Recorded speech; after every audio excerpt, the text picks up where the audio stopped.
आज के संदेश का शीर्षक है सलाह देने के, मार्गदर्शन करना और गड्ढों से बचना, भाग 3। इसे सुनकर आशीष पाइए। ठीक है, हम यहाँ पर 2 हफ्ते पहले समय बिता रहे थे, चर्चा कर रहे थे लोगों को सलाह देना और प्रशिक्षण देना और पोषण करना। हमने इन पर 2 संदेश किए हैं। अगर आप उन्हें चूक गए हैं तो आप हमारी चर्च वेबसाइट से ले सकते हैं, ये वहाँ पर उपलब्ध हैं। तो इन संदेशों की श्रृंखला में ये भाग 3 है। हम बात कर रहे लोगों को सलाह देना, प्रशिक्षण और पोषण देना। बाइबल कॉलेज के विद्यार्थी आपके लिए है, ठीक है?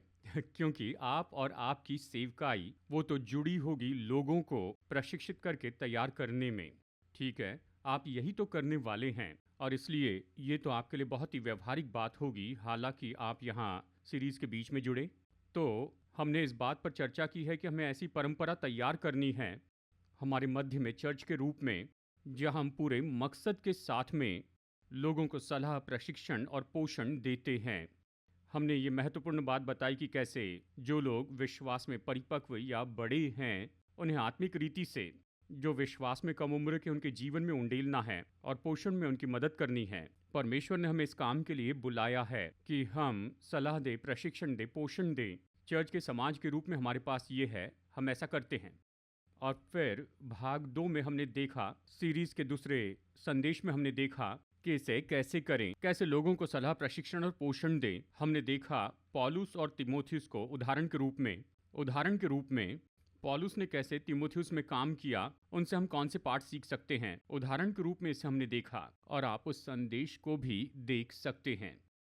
आज मैं सब व्यवहारिक रखना चाहता हूं और बताना चाहता हूं मार्गदर्शन करना और गड्ढों से बचना। जैसे हम लोगों को सलाह, प्रशिक्षण और पोषण देते हैं और उन्हें बढ़ाते हैं, यानी कुछ मार्गदर्शन देना और कुछ गड्ढों से बचना। क्या आप इनके लिए तैयार हैं?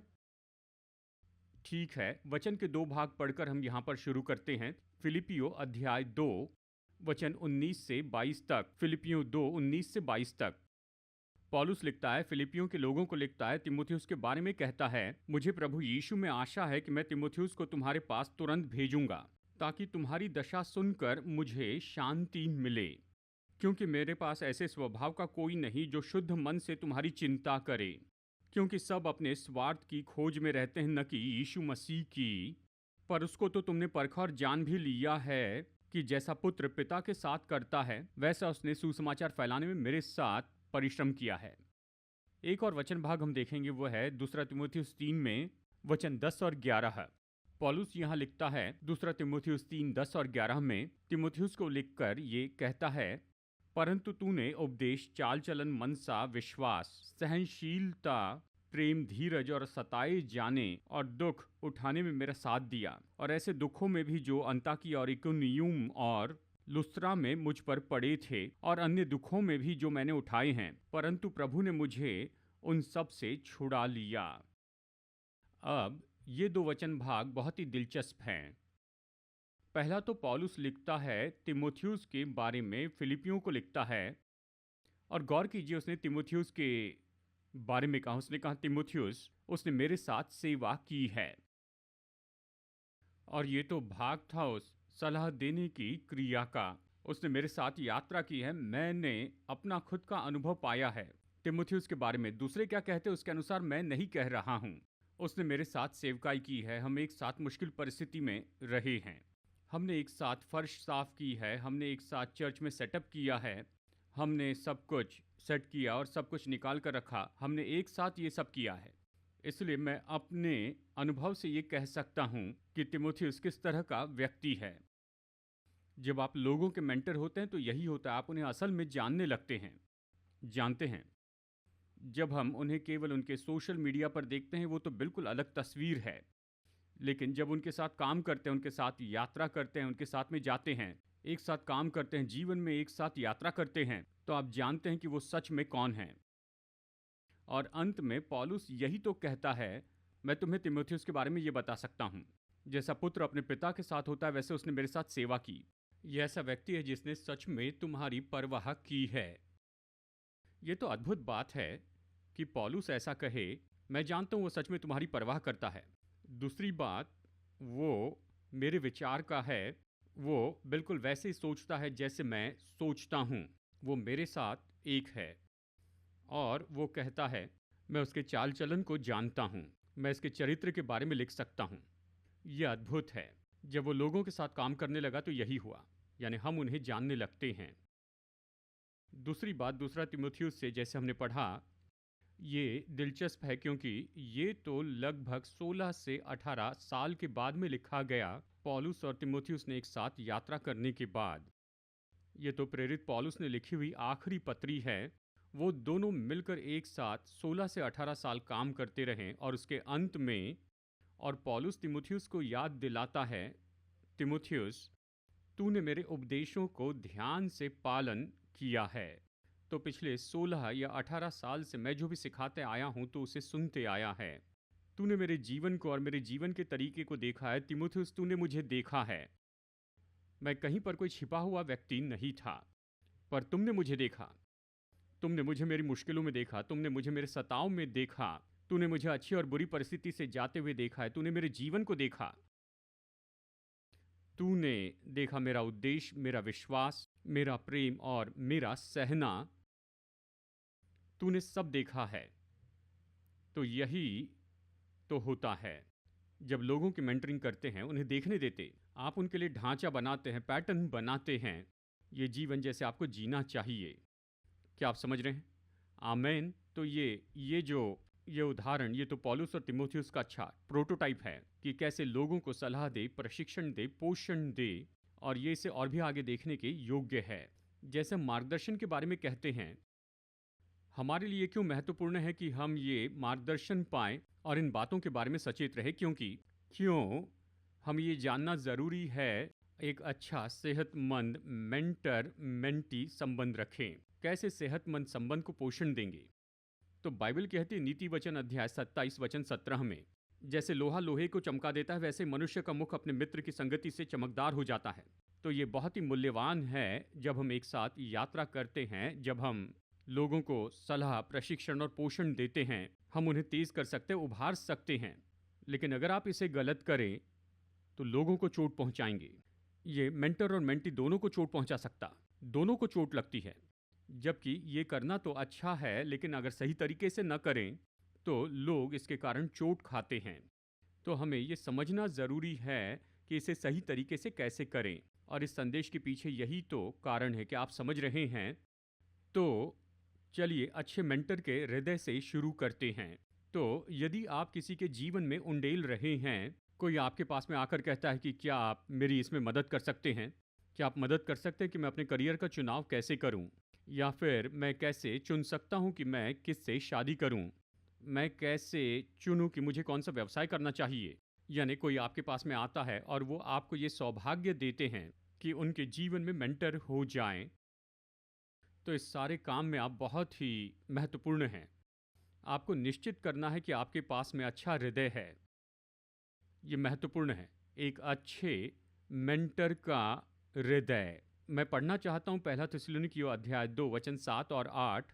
मैं जानता हूँ कि यहाँ पर जो संदर्भ है ये तो मेंटर और मेंटी का नहीं है, इस संबंध का नहीं, पर मैं चाहता हूँ प्रेरित पौलुस के हृदय को देखिए, जैसे वो थिस्सलुनीकिया के लोगों की सेवकाई करता है। देखिए क्या कहता है पहला थिस्सलुनीकियों अध्याय 2 वचन 7 और 8 में। तो चलिए एक साथ पढ़ते हैं। परंतु जिस तरह माता अपने बालकों का पालन पोषण करती है, वैसे ही हमने भी तुम्हारे बीच में रहकर कोमलता दिखाई है। क्या आप मेरे साथ पढ़ रहे हैं? ठीक है, वचन 8 पढ़ते हैं। और वैसे ही हम तुम्हारी लालसा करते हुए न केवल परमेश्वर का सुसमाचार पर अपना अपना प्राण भी तुम्हें देने को तैयार थे, इसलिए कि तुम हमारे प्रिय हो गए थे, कहता है। तो पौलुस के हृदय को आप देखिए। वो कहता है, देखो हम तुम्हारे पास एक संदेश लेकर आए, पर हम केवल तुम्हें संदेश देने के लिए नहीं आए। हमारा हृदय उसमें था। हमने तुम्हारी परवाह की और इस तस्वीर का उपयोग करता है जैसे माँ अपने बच्चे का पालन पोषण करती है। और उसने कहा, हमने केवल तुम्हें सुसमाचार नहीं दिया, हम तो अपना प्राण देने को तैयार थे तुम्हारे लिए। हम में ऐसा ही हृदय हो। ये बहुत ही आसान है कि कहें कि देखो मैं तुम्हें कुछ संदेश दूंगा, कुछ उपदेश दूंगा और कुछ ज्ञान दूंगा और चली जाऊंगा। लेकिन क्या आपका हृदय उसमें है? क्या आप सच में उस व्यक्ति की परवाह करते हैं? और ये ज़्यादा महत्वपूर्ण है उस जानकारी से जो आप उन्हें बता सकते हैं। जानकारी तो अच्छी है, लेकिन मेंटर का हृदय ही सब लोगों की बहुत परवाह करता है। मैं इन 3 बातों में मेंटर के हृदय के बारे में बताऊंगा। हम इसे बहुत विस्तार से बता सकते, लेकिन सबसे पहले ये बहुत ही ईमानदार हो। जब आप किसी के मेंटर होते हैं, तो आप जो कर रहे हैं उसमें ईमानदार हो, सच्चे हो, उस व्यक्ति की सच्ची परवाह करें। बस इसे करना है, इसलिए इसे मत कीजिए। इसलिए मत कीजिए कि सुनो, मैं तो तुमसे बेहतर हूं। नहीं, मैं तुम्हारी परवाह करता हूं। ईमानदारी, आप उनकी सच में परवाह करते हैं, आप उन्हें अच्छा करता देखना चाहते हैं। दूसरी बात, सुरक्षित रहें। आपको अपने आप में सुरक्षित रहना है जब आप किसी की मदद करते जाते हैं। आपको अपने हृदय में इतना सुरक्षित रहना है कि आप उन्हें अपना सब कुछ देने से नहीं डरते हैं। आपको अपने हृदय में इतना सुरक्षित रहना है कि आप उन्हें आपसे बेहतर होने से नहीं रोकेंगे। ये एक अच्छे मेंटर का हृदय है। और तीसरी बात, सेवा करें। आप सेवा करते हैं क्योंकि उन्हें आशीष देना चाहते हैं। आप इसलिए सेवा नहीं करते कि आपको उसमें से कुछ मिलेगा, पर आप इसलिए सेवा करते हैं क्योंकि मैं यहाँ पर हूँ कि अपने जीवन को उंडेल दूँ। क्या आप समझ रहे हैं? 3 सरल बातें। आपको ईमानदार होना है। एक साथ कहते हैं, ईमानदार, सुरक्षित रहें, सेवा करें। यह आपका हृदय है। कोई आकर कहता है कि आप मेरी मदद करेंगे, क्या आप मुझे बताएंगे? हाँ, मैं ईमानदार रहूँगा, मैं सुरक्षित रहूँगा, आपकी सेवा करूँगा। इसमें कोई लालच नहीं। आमीन। अब पहलू बदलते हैं। अगर आप मेंटी हैं, इसका मतलब कोई है जो आपका पालन पोषण करता है, तो आपकी भी कुछ जिम्मेदारियां, आपको भी कुछ करना है। चलिए जल्दी से बताता हूँ एक अच्छे मेंटी का समर्पण और उसकी जिम्मेदारी। पहला तीमुथियुस अध्याय 5 वचन 17 में, मैं जानता हूँ ये संदर्भ तो खास करके मेंटर और मेंटी के बारे में नहीं है, लेकिन ये तो लोकल चर्च के संबंध में है, तो हम इसका उपयोग कर सकते हैं। पहला तीमुथियुस 5:17 में पौलुस लिखकर कहता है, जो प्राचीन आत्मिक रीति से परिपक्व, जो प्राचीन अच्छा प्रबंध करते हैं, विशेष करके जो वचन सुनाते और सिखाने में परिश्रम करते हैं, 2 गुने आदर के योग्य समझे जाएं। तो यहाँ सार ये है, जो व्यक्ति आपके जीवन में उंडेलता है उसका आदर करें। तो एक मेंटी के नाते जब कोई आप में निवेश करता है, तो आपकी जिम्मेदारी क्या है? मैं 5 बातों में आपको बताना चाहता हूँ। नंबर 1, आपको उनका आदर करना चाहिए, उनका सम्मान कीजिए, उनके समय का सम्मान कीजिए, उनके ज्ञान का आदर कीजिए। वो आपको जो अनुभव दे रहे हैं उसका आदर करें, आदर करें। और एक अच्छा तरीका है जिसके द्वारा मैं ये नहीं कहता कि सभी इसे करते हैं, लेकिन मैं इसे करता हूँ। मैं आदर का मूल्यांकन करता हूँ कि क्या आप समय पर होते हैं। ठीक है, चलिए कहते हैं कि 10 बजे मिलते हैं। उदाहरण के लिए, कल एक नौजवान मेरे पास आए, पता नहीं कि आज यहाँ पर बैठे हुए हैं, तो मुझे क्षमा कीजिए। वो मेरे पास में आए और मुझसे बात करने लगे कि मैं, यानी वो ग्रेजुएट होने वाले हैं, वो कुछ निर्णय ले रहे हैं करियर के बारे में, मैं बात करना चाहता हूँ। तो मैंने कहा ठीक है, जूम कॉल करेंगे 10 बजे। जब मैं किसी को 10 बजे कहता हूँ, तो मेरा ये अर्थ है कि आप 9:58 को ही वहाँ पर रहिए। यदि 10:02 पर आए या 10:05 पर, तो भूल जाइए, मैं कॉल पे नहीं रहूँगा। सच कहता हूँ, क्योंकि मैं समर्पित हूँ। जब मैं कहता हूँ 10 बजे यानी 9:58 को कॉल शुरू करूँगा, मैं समर्पित हूँ। अगर आप 10 के पहले वहाँ पर नहीं हैं, पर ये लड़का तो अच्छा है, एपीसी का लड़का है, बहुत अच्छा है 9:58 पर वो लॉग हुए, मैं देख रहा था, मैंने देखा, क्योंकि ये तो आदर की बात है कि आप मेरे समय का आदर करते हैं। क्योंकि मैं दिन भर बैठकर चपाती नहीं खाते रहता हूँ, आप समझ रहे हैं। मुझे काम करना है। जब मैं कहता हूँ 10 बजे, तो मेरा मतलब है 10 बजे। और अच्छा, आप 10 बजने के 2 मिनट पहले वहाँ रहे, और निश्चय वो वहाँ पर थे, बहुत ही अच्छा समय बिताया, बहुत अच्छा था। देखिए, ये एक तरीका है जिससे आप आदर दिखाते हैं। यानी जब कोई कहता है कि मैं तुम्हारे साथ समय बिताने के लिए तैयार हूँ, मैं अपना ज्ञान और अनुभव आपको बताना चाहता हूँ, समय का आदर करें। नौकरी के लिए आवेदन करने वाले लोगों को हम इंटरव्यू लेते हैं, हम कहते हैं 4 बजे इंटरव्यू के लिए आना और फिर हमें फ़ोन आता है 3:50 पर कि मैं अभी शुरू कर रहा हूँ। मैं कहता हूँ मत आइए कहिए। इंटरव्यू के लिए मत आइए। हमने आपसे 4 बजे आने के लिए कहा और 3:50 पर आप कह रहे हैं मैं अभी यहाँ से शुरू कर रहा हूँ, भूल जाइए। आप पहले ही अयोग्य घोषित कर दिए गए हैं। अगर समय के पाबंद नहीं है तो आप काम कैसे करेंगे, खास करके प्रभु का काम। आमीन। ये मुफ्त में था।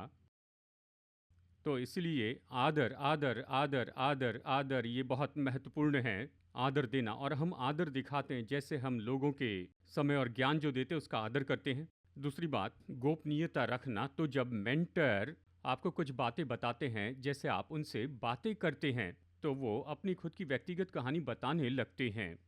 जो कहानियाँ मैं पुलपिट से नहीं बताता, तो जब किसी के साथ अकेले में बैठता हूँ तो उसे बता सकता हूँ। मैं कहता हूँ जानते हो मैंने ऐसी गलतियाँ की हैं, मैंने ये गड़बड़ी की है, इसलिए मैंने ये पाठ सीखा है। इसे सीखने के लिए मुझे 5 साल लग गए, लेकिन मैं 5 मिनट में तुम्हें बता रहा हूँ। तो मैं खुद के बारे में प्रकट करता हूँ, हम खुद के बारे में प्रकट करते हैं। हम आपको अपनी गलतियाँ बताते हैं, अपनी कमज़ोरियाँ बताते हैं, अपनी कश्मकश बताते हैं। पुलपिट से ये नहीं बता सकते, पर किसी के पालन पोषण में ये होता है। क्यों? क्योंकि हम उन्हें बताते मैंने ये पाठ ऐसे सीखा, मैं खुद इसमें से होकर गया हूँ, ये मेरे चढ़ाव उतार हैं। और इसलिए जब मेंटर अपनी व्यक्तिगत कहानियाँ बताते हैं, वो केवल आप ही के कानों के लिए हैं। उसे सोशल मीडिया पर मत डालिए ब्लॉग लिखते हुए। मैं कल पास्टर से मिला और उन्होंने अपने जीवन की ये सारी बातें बताई, और कितने लोग इसे देंगे लाइक लाइक लाइक। नहीं आप ऐसा नहीं करते। जो भी वहां पर बताया गया वो तो उसी जगह पर रह जाता है। गोपनीयता, क्या आप सुन रहे हैं? क्योंकि इसी तरह हम लोगों को बता सकते हैं, उन्हें ट्रेंड कर सकते हैं। देखो मैंने ये गलती की है, मैंने ऐसे सीखा है, मैं तुम्हें ये बता रहा हूँ। मैं नहीं चाहता कि आप भी ऐसी ही गलती करें। या मैं इस कश्मकश से गया हूँ, मैं तुम्हें बताता हूँ। मैं नहीं चाहता तुम इसी कश्मकश से जाओ, लेकिन ये गोपनीय है, मैं नहीं चाहता कि सभी को बताओ। तो ये महत्वपूर्ण है। नंबर 3, आपकी जिम्मेदारी का भाग है कि आप इसका उपयोग करें। मतलब केवल बस वहाँ पर आकर यानी अपने मेंटर की नहीं सुनते हैं, जीवन में जो कुछ भी हो रहा है कि सारी जानकारी ले ले, उन्हें लिख ले और उसके बारे में कुछ भी न करें। तो इसका क्या अर्थ रहेगा? आपके लिए ज़रूरी है कि आप इसका उपयोग करते जाएं।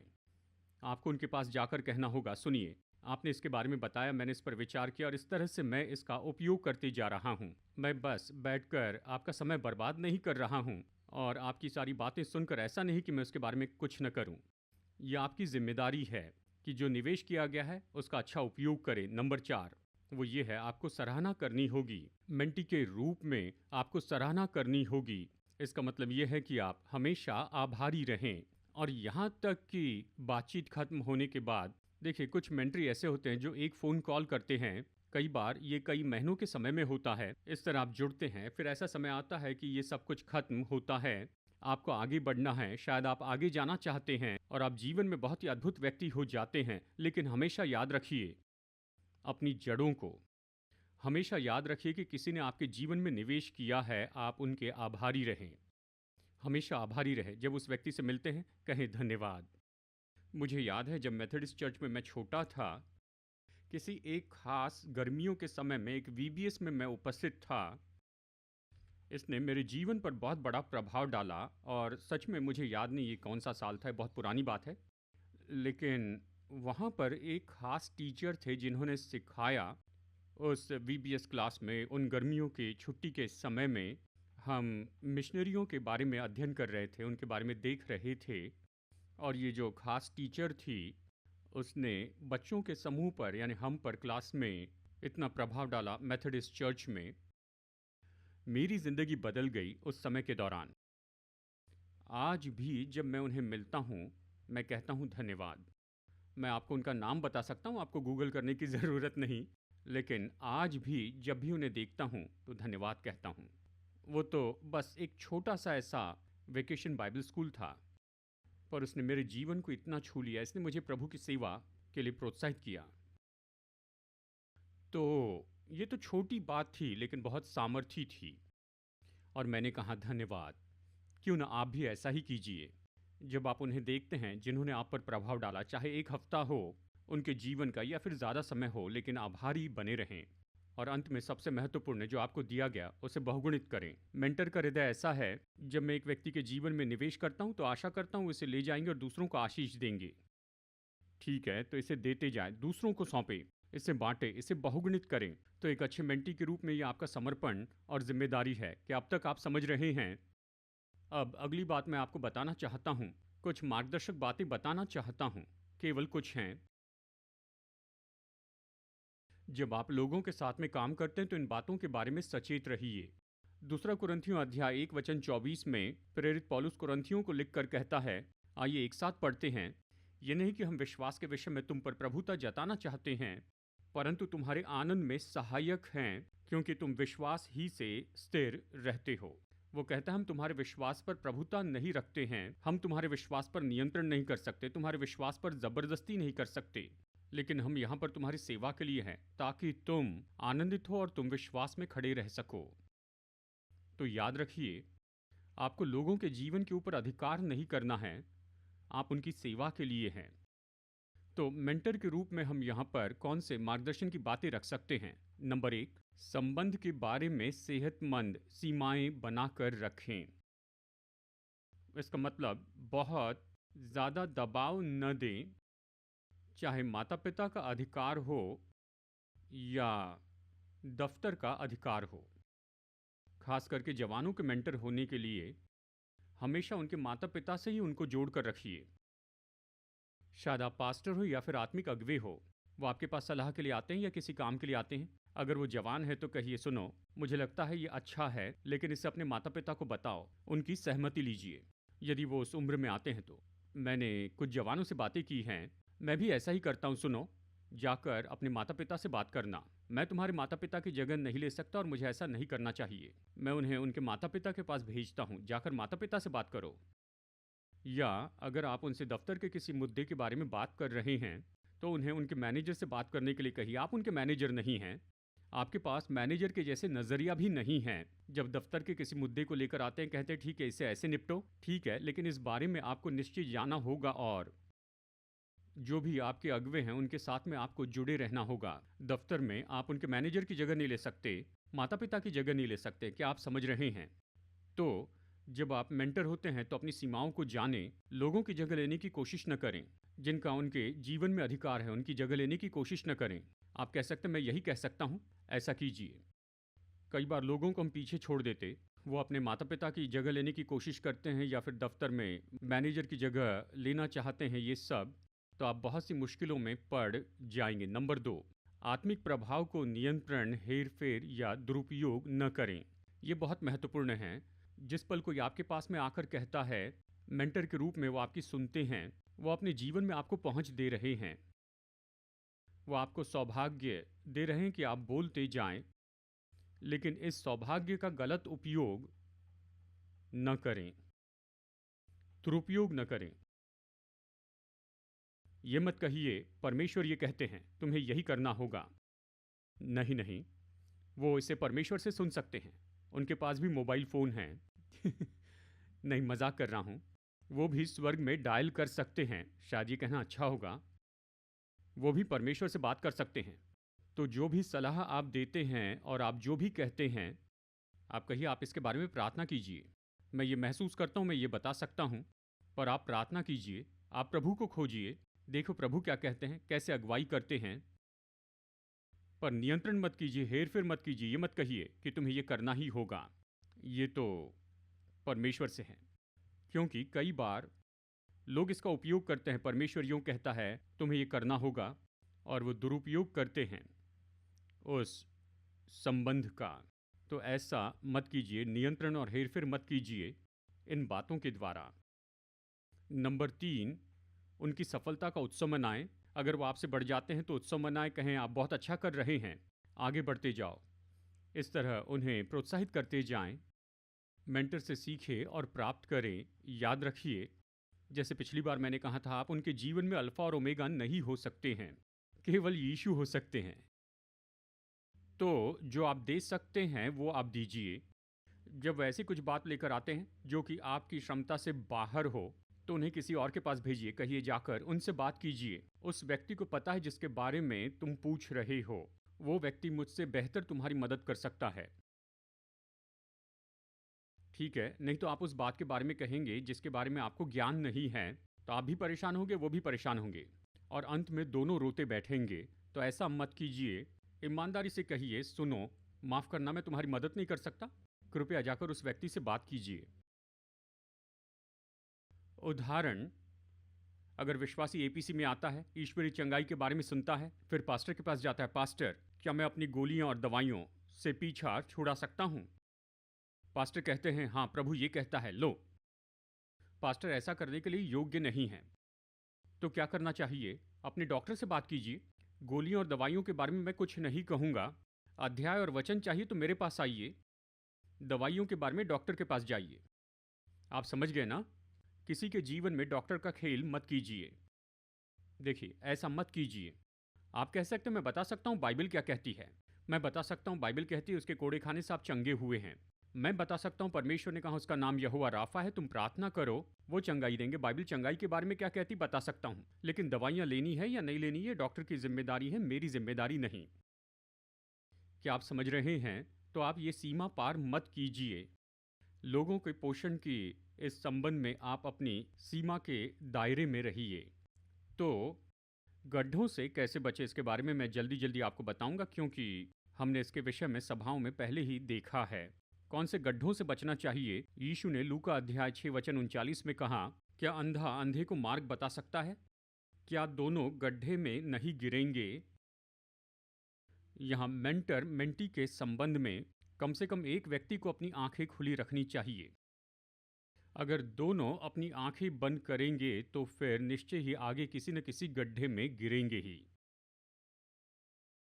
क्या आप समझ रहे हैं? आशा है कि मेंटर अपनी आंखें खुली रखें और वो कहें कि हम यहाँ पर जा रहे हैं, और वो कुछ गड्ढों के बारे में सचेत रहते हैं ताकि आप उसमें न गिरें। कौन से गड्ढों से बचना चाहिए? चलिए जल्दी से मैं आपको ये बताता हूँ। सुधार के बिना करुणा करना टाले। देखिए, कई बार आप किसी व्यक्ति पर बहुत करुणा करते हैं और आप उनकी मदद करना चाहते हैं। आप इस करुणा और दया के कारण उनके मुंह पर कुछ बोलना नहीं चाहते कि उन्हें कहाँ बदलना चाहिए। तो क्या होता है, आप करुणा करते हैं लेकिन सुधार नहीं लेकर आते। ये उस व्यक्ति की मदद नहीं करेगा। आपको करुणा तो करनी ही है, लेकिन साथ में सुधार भी लाना है। इसे प्रेम से करें लेकिन सुधार लाएं। तो इस गड्ढे में गिरने को आप टाल दें कि बस करुणा करें और कोई सुधार न ले आए। ये किसी की मदद नहीं करेगा। एक और गड्ढा जिससे हमें बचना चाहिए वो है असुरक्षा टाले। यदि एक मेंटर के रूप में अपने हृदय में आप कोई असुरक्षा महसूस करते हैं तो प्रभु के पास जाए। प्रभु मदद कीजिए, मुझे सही आत्मा दीजिए। हे परमेश्वर, मेरे अंदर शुद्ध मन उत्पन्न कर और मेरे भीतर स्थिर आत्मा नए सिरे से उत्पन्न कर दे। मैं इसमें सही हृदय रखना चाहता हूँ, जैसे इसके साथ काम करता हूँ। तीसरी बात, जलन टाले। शाऊल और दाऊद के बारे में सोचिए। कोई गोलियत को मार नहीं सकता था, दाऊद ने जाकर उसे मारा। उसने अच्छा काम किया। शाऊल को जलन हो गई, जलन रखी, और फिर उसने दाऊद को नाश करने की कोशिश की। जलन हत्या की ओर ले जाती है। कई बार ये शारीरिक हत्या नहीं होती है, लेकिन यह हत्या होती है जिसे हम कहते हैं उसका चरित्र बर्बाद कर देना। यानी उस व्यक्ति को नाश नहीं कर सकते, इसलिए उसका चरित्र बर्बाद कर देते हैं, पर यह जलन के कारण होता है। शाऊल ने दाऊद के साथ यही किया, उसे टाले। आप जिनके मेंटर हैं, जब वो अच्छा करते हैं तो आनंद मनाएं, अपने हृदय की रक्षा करें, उनके लिए जलन न रखें। एक और बात है, ज़्यादा सुरक्षित होना टाले। जानते हैं कई बार, यानी किसी को सही मार्गदर्शन करने की कोशिश करने में हम बहुत सी सीमाएं रख देते हैं। ये नहीं करना, वो नहीं करना, श्वास नहीं लेना, श्वास नहीं छोड़ना। आप उस व्यक्ति का दम घुटा देंगे, वो व्यक्ति तो मर जाएगा। आपको लगता है आप उसकी सुरक्षा कर रहे हैं, लेकिन आप उसका दम घोट रहे हैं। तो ज़्यादा सुरक्षित ना हो। इस व्यक्ति की नहीं सुनना, उस व्यक्ति की नहीं सुनना, यानी ये कहना चाहते केवल मेरी ही सुनना, ये गलत है। उन्हें आज़ाद रखिए, उनमें परख की योग्यता बढ़ती चली जाए कि मुझे क्या सुनना चाहिए, क्या नहीं सुनना चाहिए, मैं कैसे बढ़ूँ। वो इस योग्यता को अपनाएं, उन्हें उसकी ज़रूरत है। तो ज़्यादा सुरक्षित मत होइए। आप नियंत्रण करना टालते चले जाएं और ज़्यादा हस्तक्षेप करना टालते जाएं। हुकूमत करना टाल दें। सबसे महत्वपूर्ण, भावनात्मक रूप में जुड़ना टालें। ये बात सच है कि जब आप किसी व्यक्ति के साथ में कई समय तक काम करते हैं तो भावनात्मक रूप में उसके साथ में जुड़ जाते हैं। करीब आते हैं, उस व्यक्ति को आपने बहुत कुछ बताया है, भावनात्मक रूप में जुड़ते हैं और फिर हम उसे जाने देना नहीं चाहते हैं। हम जाने नहीं देते, यानी भावनात्मक रूप में जुड़े होते हैं और शायद इन्हीं बातों के द्वारा आप अपने निर्णय लेते हैं और जो सलाह आप देते हैं उस पर रंग लगा होता है उस व्यक्ति के साथ भावनात्मक संबंध का, क्योंकि आपने एक साथ इतना काम किया है। आपको खुद से सवाल पूछना चाहिए, क्या मैं ये इसलिए कह रहा हूँ क्योंकि उस व्यक्ति की परवाह करता हूँ, या इस व्यक्ति के लिए जो मेरा भावनात्मक लगाव है ये उससे आ रहा है? क्या आप समझ रहे हैं? उदाहरण के लिए, अगर वो व्यक्ति गलत कर रहा है और आप 5 साल से उस व्यक्ति के साथ काम कर रहे हैं, अब चलिए कहिए कि उन्हें उनकी पत्नी या किसी की ओर से समस्या हो रही है, आप उनके साथ यात्रा किए, उसने आपको ये बात बताई लेकिन वो कुछ गलत कर रहा है। आप भावनात्मक रूप में उनसे जुड़े हैं तो आप कहते हैं ठीक है तुम सही कर रहे हो।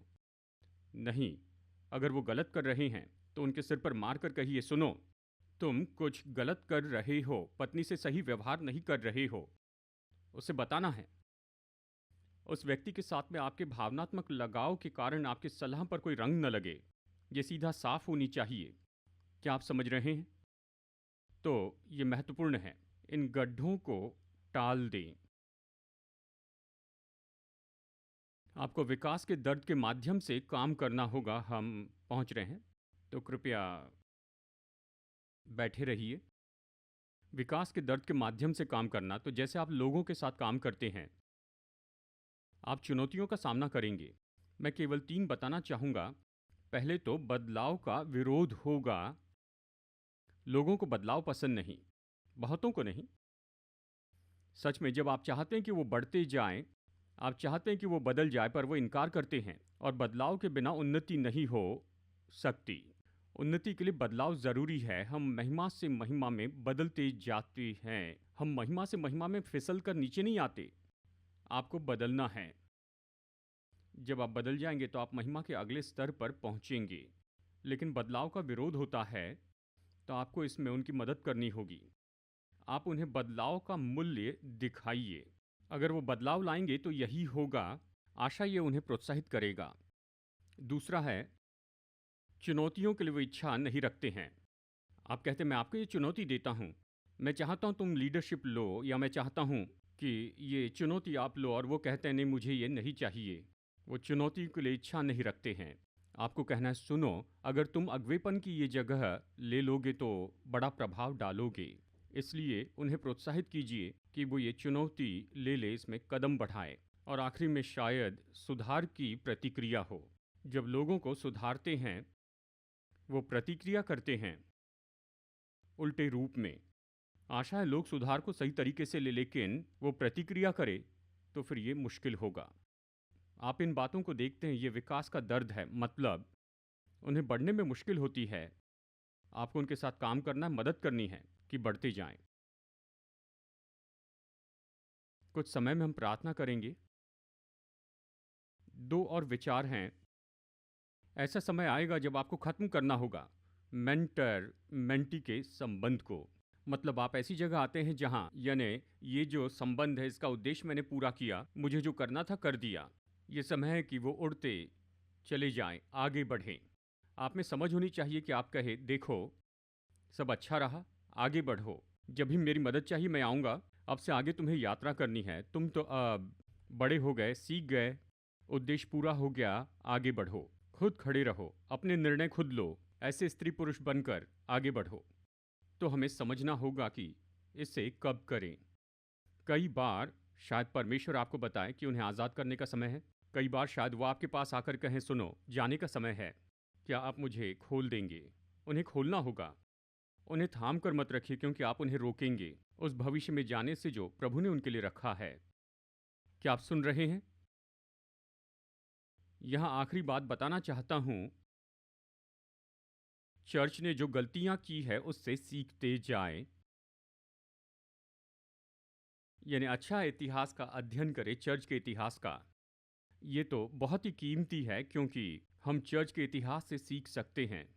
मैं केवल 2 बातें बताऊंगा, सभी नहीं लेकिन केवल 2 बातें बताऊंगा, जिससे चर्च हाल ही के दशकों में से होकर गया है, जिसके बारे में हमें सचेत रहना होगा। जहाँ मेंटरिंग के बारे में ये सत्य, लोगों को पोषण देना, प्रशिक्षण देना अच्छी बात है।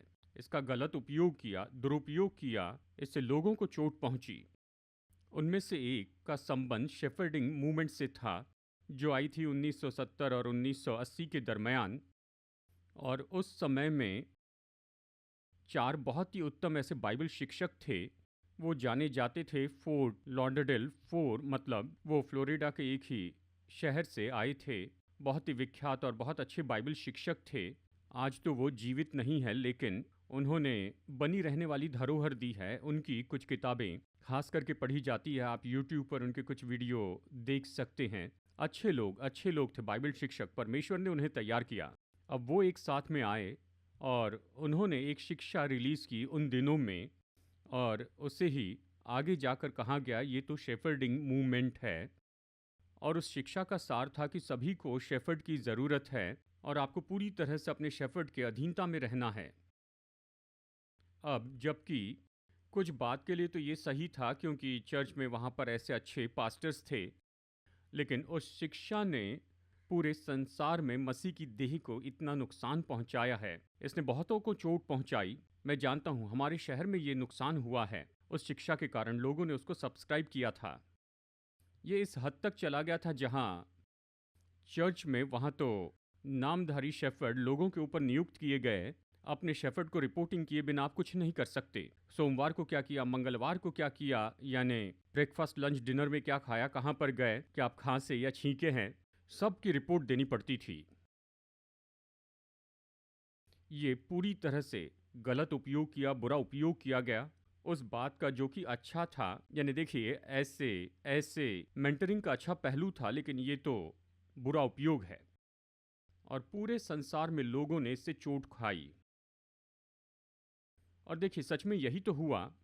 उन्होंने ये शिक्षा रिलीज करने के बाद 8 से 10 साल के बाद, और ये पूरे संसार में फैल गई थी, उन्होंने परिणाम देखा कि क्या हुआ है और वो पछताए और उन्होंने शिक्षा को वापस लिया। उन्होंने लोगों के सामने कहा, ये बात उन्होंने अच्छी की। उन्होंने लोगों के सामने ये कहा कि हमने जो कहा था वो गलत था। लेकिन इसमें दुख की बात यह है, वो जो पीछे हटना था वो सब लोगों तक नहीं पहुंचा। तो आज भी लोग इसे सिखाते हैं, आज भी लोग इसके अनुसार करते हैं। आपके ऊपर चरवाहा होना चाहिए, आपके ऊपर में आत्मिक कवरिंग होनी चाहिए। आप बाइबल में इसे नहीं पाते। और वो लोगों से बुरा व्यवहार करके नियंत्रण करते हैं। ये दुख की बात है। तो इसे टालते जाएं, इसे टालते जाएं। लोग आप पर नियंत्रण न करें। मेंटर होना अच्छी बात है, लोगों से सीखना अच्छा है, लेकिन आप अपनी स्वतंत्र इच्छा शक्ति किसी और को न दे दें।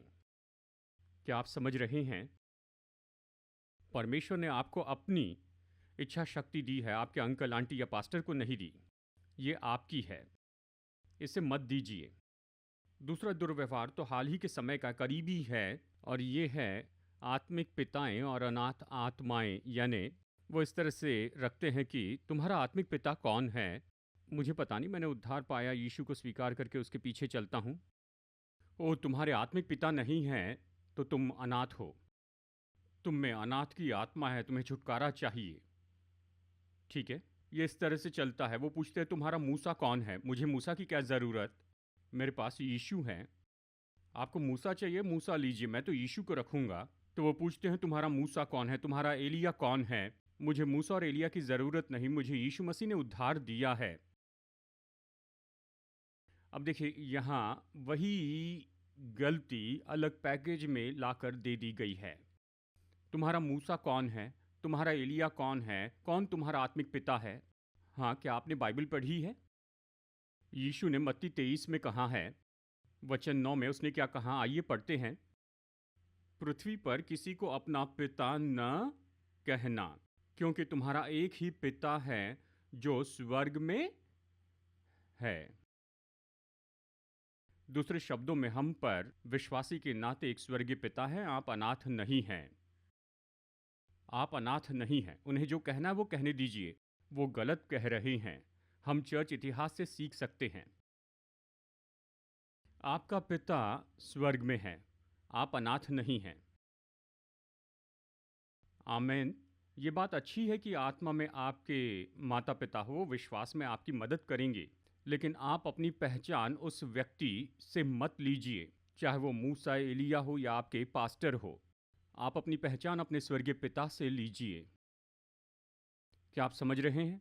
तो हमें इन गलतियों को टालना होगा। ये तो बस ऐसे चलते जा रहा है जैसे कि मानो जैसे चर्च इन गलतियों को फिर से पैकेज करके भेजता है। और शेफर्डिंग मूवमेंट भी ऐसी ही रीपैक की गई थी, कुछ ऐसी बात का जो कि 100 साल से पहले हुई थी। उसे रीपैक किया, मसीह की देह को चोट पहुंचाई। तो इन गलतियों को हम टालें। क्या आप समझ रहे हैं? आइए हम सब खड़े हो जाएं। तो मैं चाहता हूं कि प्रार्थना करें। मैं चाहता हूं आप प्रभु से मांगे, प्रभु मेरी मदद कीजिए कि मैं लोगों के जीवन में निवेश करूं। मुझे ऐसा हृदय दीजिए कि मैं लोगों के जीवन में उंडेलता चला जाऊं। चाहे आप जो भी हो, आपकी उम्र जो भी हो, उससे फर्क नहीं पड़ता। परमेश्वर आपका उपयोग कर सकते हैं कि किसी और को उभारे। प्रभु आपका उपयोग कर सकते हैं कि किसी के जीवन में आप उंडेलते चले जाएं। परमेश्वर आपका उपयोग कर सकते हैं कि दूसरे लोगों को पोषण दे, उन्हें चेला बनाए, कि उनके मेंटर हो, कोच हो, उनको उभारे। यही आपका सबसे बड़ा आनंद है। प्रेरित पौलुस ने थिस्सलुनीकियों के लोगों को लिखकर कहा, हमारे आनंद का ये मुकुट क्या है? क्या वो तुम नहीं? क्या ये आप नहीं हैं? परमेश्वर की उपस्थिति में उसने कहा, मैं किस बात पर गर्व करूंगा जब मैं स्वर्ग में जाऊंगा। उसने ये नहीं कहा मैं प्रभु से कहूंगा, प्रभु मैंने 50 चर्च स्थापित किए, प्रभु मैंने आपकी किताब का 2/3 भाग लिखा है, मैंने ये लिखा, वो लिखा, मैंने ये किया। नहीं नहीं, उसने ये नहीं कहा। कहा कि जब मैं प्रभु के सामने खड़े रहूंगा तो एक बात के बारे में मैं आनंद मनाऊंगा, इन सब लोगों के लिए जो वहां पर हैं।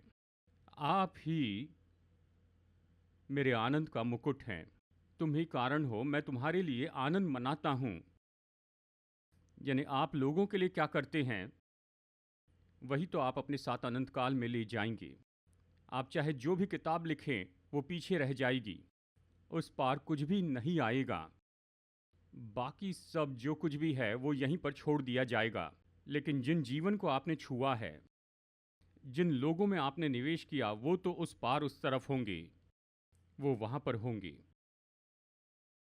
तो क्या हम प्रार्थना कर सकते हैं, प्रभु मेरी मदद कीजिए कि मैं निस्वार्थ जीवन जीऊं, कि मैं किसी की मदद करूं, चाहे एक व्यक्ति हो, 2 व्यक्ति, 3 व्यक्ति, कि लोगों की मदद करूं और उनके जीवन में उंडेलते जाऊं, कि फर्क लेकर आऊं। कृपया प्रार्थना कीजिए।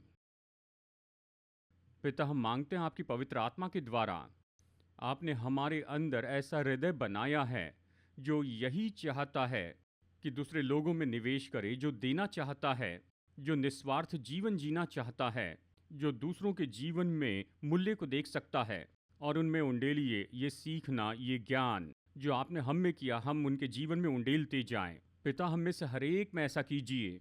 यहाँ उपस्थित हर एक व्यक्ति उसमें ऐसा हृदय हो, ताकि वो किसी और के लिए पौलुस के जैसे हो जाएं, ताकि वो किसी और के लिए पिता हो जाएं या किसी और के लिए माँ हो जाए। वो उनका पोषण करें, विश्वास में चलते हुए किसी और को पोषण दे, ताकि ये लोग निवेश कर सके। प्रभु जी, ये तो उंडेल सके जो आपने इनमें उंडेला है, ये दूसरों के जीवन में उसे उंडेले। ऐसा हृदय बनाइए पिता, ऐसी आत्मा बनाइए कि हम में से हर एक व्यक्ति ऐसे हो जाए, ताकि हम लोगों के जीवन को छू सके अनंत काल के लिए। अनंत काल के लिए ऐसा करने के लिए हम में से हर एक के ऊपर आपकी सामर्थ्य आए। धन्यवाद पिता। पिता, मैं प्रार्थना करता हूँ, यदि यहाँ ऐसे लोग हैं जो चोट खाए हैं और जिनसे दुर्व्यवहार किया गया, खास करके आत्मिक अधिकारियों द्वारा, किसी भी तरह से प्रभु, शायद जिन लोगों पर इन्होंने भरोसा रखा, उन्होंने इन पर नियंत्रण करना चाहा या इनके साथ दुर्व्यवहार किया है, पिता, अब मैं प्रार्थना करता हूँ कि पवित्र आत्मा की सामर्थ के द्वारा आप इन्हें चंगाई दीजिए। आप इन्हें दुख और चोट से आज़ाद कीजिए, उस आत्मिक दुर्व्यवहार के। पिता, अभी यहाँ पर ऐसे लोग हैं जिन्हें अधिकारियों ने चोट पहुंचाई है, इनके जीवन में जिन लोगों को इनकी अगुवाई करनी थी हरी चराई और स्थिर जल के झरने के पास, जिन्होंने मुड़कर इनको पूरी तरह बर्बाद कर दिया। हे परमेश्वर, आज अभी इस पल में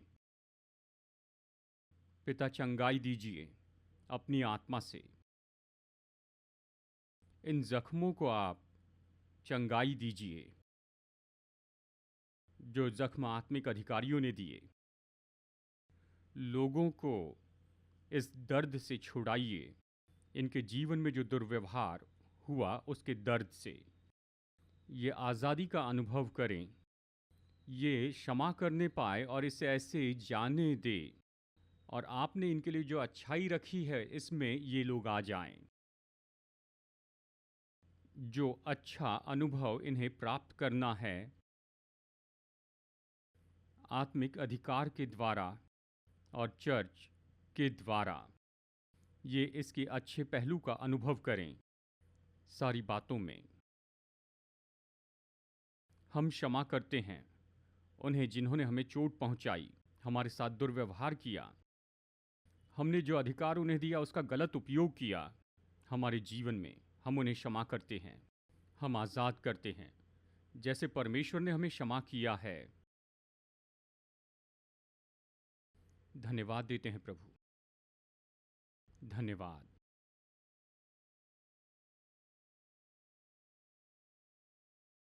और मैं बेनेडिक्शन दूंगा, पर पहले घोषित कर दूं कि बेनेडिक्शन के बाद में हम यहाँ पर फ़ोटो शूट करेंगे।